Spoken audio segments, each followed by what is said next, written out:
సుఖాలతో సుగుణాల మెట్లపై నడిపించి కనిపించు అయ్యప్ప స్వామి. మకర సంక్రాంతి సజ్జోతివై అరుదించి మహిమలను చూపించు మణికంఠ స్వామి. కర్మబంధము బాపు ధర్మశాస్త్ర కలిభీతి తొలగించు భూతాధినేత.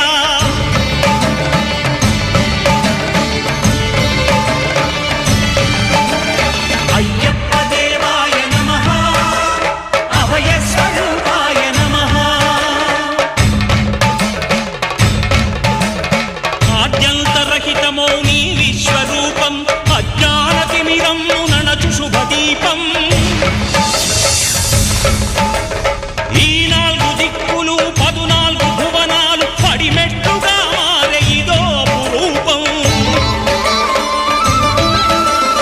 అమరులెల్లరు చేయ అమృతాభిషేకం నెరవేర్చుకో స్వామి నీదు సంకల్పం. పదములకు రొక్కగా ఒక్కొక్క లోకం అందుకో నక్షత్ర పుష్పాభిషేకం.